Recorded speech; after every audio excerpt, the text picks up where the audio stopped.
por el gobierno de Dina Boluarte.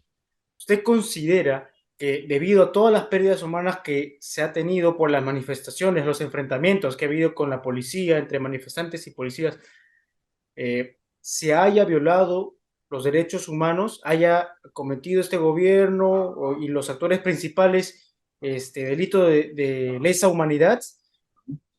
Mira, yo entiendo de que ni la presidenta Dina Boluarte ni los ministros de Estado han ordenado reprimir, digamos, a balazos las manifestaciones. Y por lo tanto han acaecido estos lamentables pérdidas de vidas humanas, ¿no? En principio, de que está siendo sometido esto a una investigación por el Ministerio Público. Y si hay responsabilidades, serán asumidas personalmente.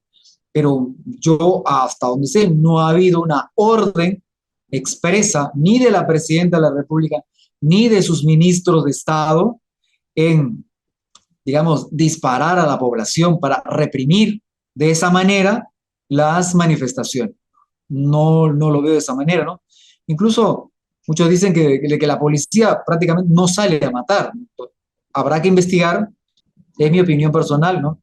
Los policías, si es que han ocurrido excesos y que han terminado en la pérdida de vidas humanas, también tiene que investigarse y sancionarse de ser el caso. Ahora, crímenes de lesa humanidad. En principio, ni la Constitución Política del Perú no plantea ese concepto de crímenes de lesa humanidad. Expresamente el Código Penal tampoco menciona contempla delitos contra la humanidad, pero no menciona lesa humanidad. Estos están contemplados en el denominado Estatuto de Roma, que es un tratado internacional que se firmó en Roma precisamente hace más de 25 años, ¿no? Y que señala que la denominada Corte Penal Internacional, que es un tribunal internacional que tiene su sede en la ciudad de La Haya, Holanda, ¿no? Es competente para ver los crímenes de lesa humanidad. Y brevemente, ¿no? Los crímenes de lesa humanidad, de acuerdo al artículo 7 del Estatuto de Roma, ¿no? Se entiende cuando forman parte de un ataque generalizado de un Estado o sistemático contra una población civil. Es decir, cuando el gobierno decide sistemáticamente atacar a una población civil, ¿no?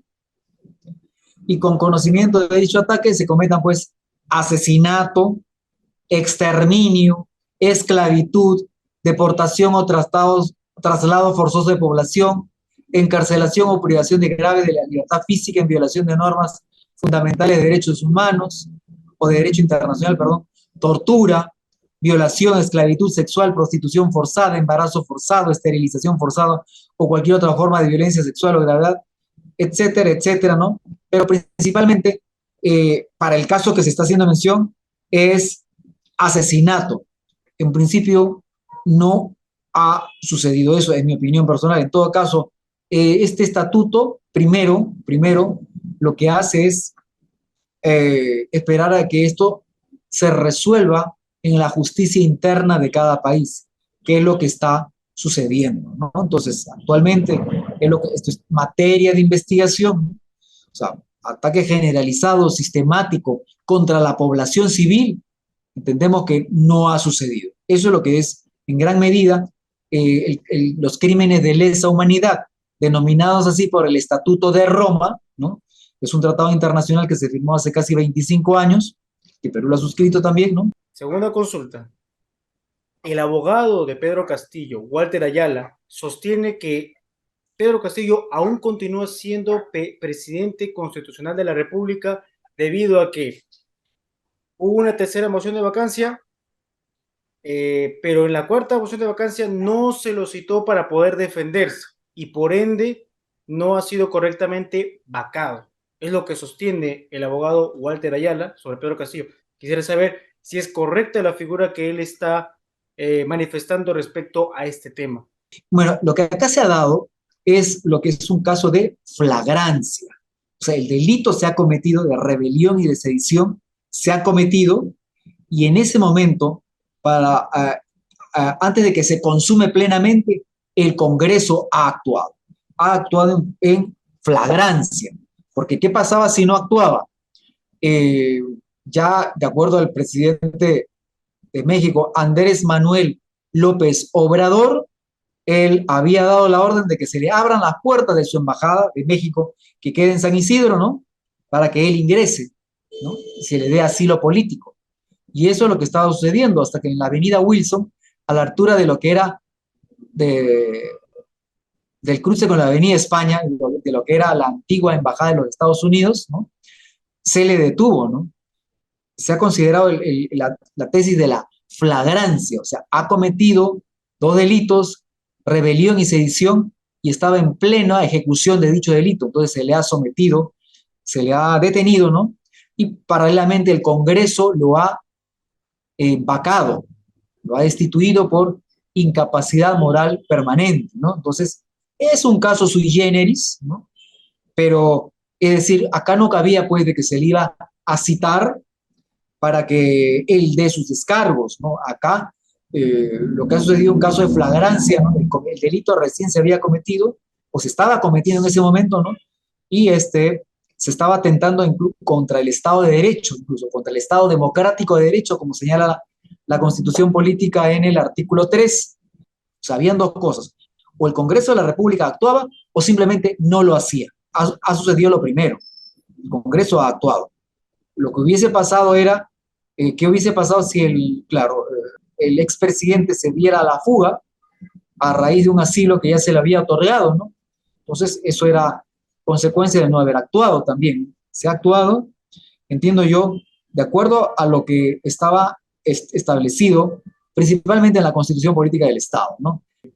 Se realiza el hecho de compartir algunos sucesos, videos o comentarios para poder defender una idea, ¿no? Defender una idea de que de estar en contra del terrorismo, pero se comparte algunas publicaciones donde se ve y se realiza loas a los líderes terroristas y al terrorismo, ahí se está incurriendo en un delito, por favor, abogado. La persona que comparte estos videos que son claramente de apología al terrorismo, podría ser sancionado igualmente. Porque el compartir es difundir. Está difundiendo un video, está difundiendo un comentario, está difundiendo una imagen, ¿no? Que en teoría está, claro, la duda es de que si el que comete el delito es solamente el que crea el video o el que crea o el que crea la fotografía o el comentario o el artículo, o también el que comete el delito es el que comparte. En mi opinión, el que comparte también estaría implicado esto, porque está difundiendo un contenido que está prohibido por el ordenamiento penal, ¿no? Matar gente con el objeto de llegar al poder, podría ser, ¿no? O dinamitar, pues, sedes judiciales, o sedes policiales, o sedes fiscales, etcétera, etcétera, ¿no? O asesinar a miembros de la Policía Nacional, o sea, enaltecer estos hechos, o justificarlos, o exaltarlos, ¿no? Forman parte del delito de apología al terrorismo, o también hacer lo propio con una persona sentenciada por estos delitos, ¿no? Si bien es cierto, el Código Penal en el artículo 316-A no habla expresamente de compartir, sí dice, o mediante el que se propaga. Aquí sanciona a la propagación. Si la propagación se hace usando tecnología de la información, de la comunicación, se comete delito. Mi opinión es que toda aquella persona que comparte estas publicaciones también sería partícipe de este delito. Esto en función al artículo 316-A del Código Penal en su tercer párrafo. Me gustaría saber su opinión respecto a este calificativo que han denominado al gobierno de Dina Boluarte como un régimen cívico-militar. Si usted está de acuerdo con respecto a este calificativo que se le ha dado, precisamente a raíz de el empleo de la fuerza por parte de la Policía Nacional, por parte del Ejército y por el despliegue que se ha llevado a cabo, sobre todo en Lima, para proteger instituciones como el Poder Judicial, el Congreso de la República, Palacio de Gobierno, el Ministerio Público. Bueno, debemos entender que un régimen cívico-militar, aquel que gobiernan los civiles conjuntamente con los militares, es decir, con las Fuerzas Armadas, ¿no? Ejército del Perú, Marina de Guerra, Fuerza Aérea. Ante todo, debemos de señalar que la Constitución Política del Estado peruano, en su artículo 137, contempla lo que se conoce como regímenes de excepción, que son dos. Su nombre lo dice, regímenes de excepción. Son regímenes excepcionales, ¿no? En ese sentido, uno de ellos es el estado de emergencia. Como hemos dicho, lo norma el artículo 137, específicamente el inciso 1, ¿no? Dice, en caso de perturbación de la paz o del orden interno, de catástrofe o de graves circunstancias que afecten la vida de la nación, en esta eventualidad puede restringirse o suspenderse el ejercicio de los derechos constitucionales relativos a inviolabilidad de domicilio, libre tránsito, libertad de reunión y derecho a no ser detenido por mandamiento escrito y motivado de un juez, ¿no? Dice, en este estado de emergencia, las Fuerzas Armadas asumen el control del orden interno si así lo dispone el presidente de la República, ¿no? Y hemos visto cómo la presidenta de la República sí lo ha dispuesto a raíz de que se sucedieron estos desmanes, muchos más que protesta, ¿no? Atentados a la propiedad pública y privada, ¿no? La presidenta de la República ha dispuesto que las Fuerzas Armadas asuman el control del orden interno, pero no en todo el país, sino en determinadas regiones. Entendemos que estos son regímenes de excepción, son temporales. Pasado el tiempo, las Fuerzas Armadas regresan a sus cuarteles, ¿no? Están en virtud dando apoyo a la Policía Nacional del Perú para hacerse cargo del orden interno del país. No constituyen un gobierno cívico-militar, la actual, ¿no? Ha sido el abogado y docente universitario Pío Miguel Ángel Dávila Dávila. Mi nombre es José Cruzado y ya saben, comenten, compartan en sus redes sociales, suscríbanse a mi canal y conmigo será una próxima oportunidad. Muchas gracias, abogado.